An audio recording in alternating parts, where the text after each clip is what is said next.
بسم اللہ الرحمن الرحیم. ادغام. ادغام یعنی دو حروف کو ایک دوسرے کے اندر ملا کر تلفظ کرنا. ہر ادغام میں معمولاً پہلا حرف ساکن ہوتا ہے، اسے مدغم کہتے ہیں. دوسرا حرف حرکت رکھتا ہے اور اسے مدغم فیہ کہتے ہیں. اس مثال میں دال ساکن جو مدغم ہے، حرکت والے دال میں جو مدغم فیہ ہے ادغام ہو گیا ہے. قد دخلوا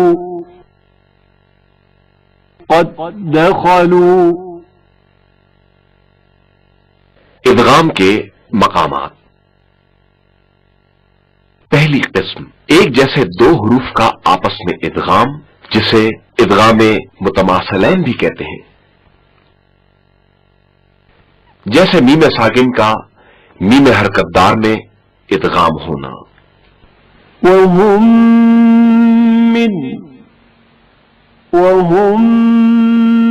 من یا نون ساکن کا نون متحرک میں ادغام ہونا. إن نشأ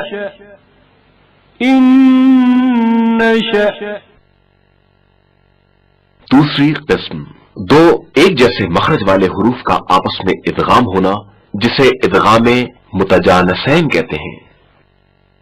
مثلا دال ساکن کا تائے متحرک میں ادغام ہونا. قد تبين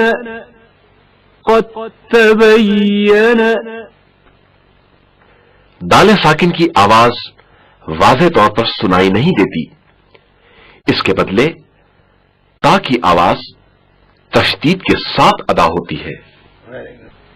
قد تبين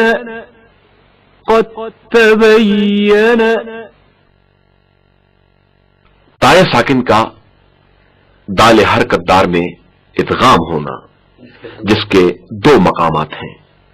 مقام اول أثقلت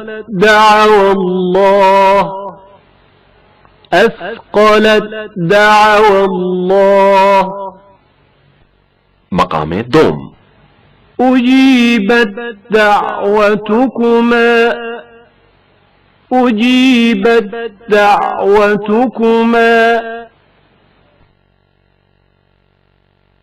تائے ساکن کا تائے متحرک میں ادغام. مثلا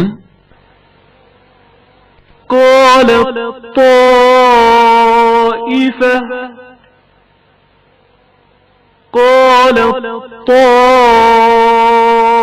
طائفة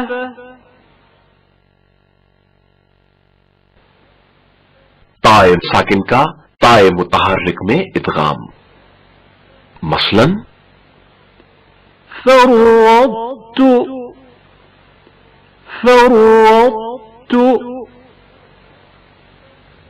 بسطت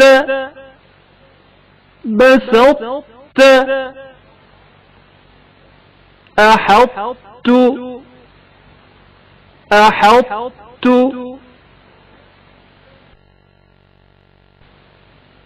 زال ساکن کا زائے متحرک میں ادغام. مثلا إذ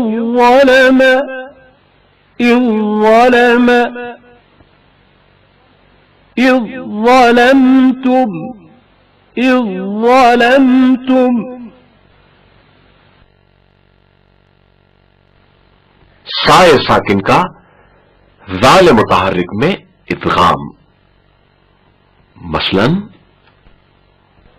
يلهث ذلك البتہ اس آخری مقام میں بغیر ادغام کے بھی پڑھا جا سکتا ہے. بائے ساکن کا میم متحرک میں ادغام کا مقام. اركب معنا اركب معنا. اس مقام میں بھی بغیر ادغام کے پڑھنا جائز ہے. تیسری قسم، ایسے دو حروف کا ادغام جن کا تلفظ آپس میں نزدیک ہوں، ادغام متقاربین بھی کہتے ہیں. قاف ساکن کا کاف متحرک میں ادغام. نخلقكم. ادغام کی حالت میں نخلقكم نخلقكم پڑھا جاتا ہے. لام ساکن کا رائے متحرک میں ادغام.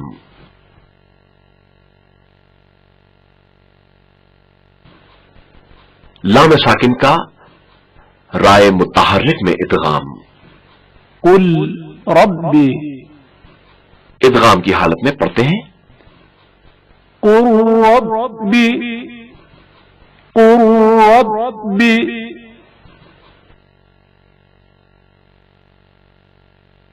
لام ساکن کا بل. رائے متحرک میں ادغام. بل رفعه الله.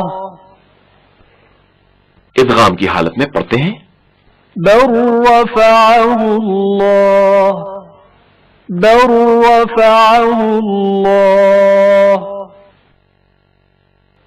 قال رسول الله صلى الله عليه وآله وسلم لكل شيء حلية وحلية القرآن الصوت الحسن. ہر چیز کے لیے زینت ہے اور قرآن کی زینت اچھی آواز ہے. كينك بالفقر يا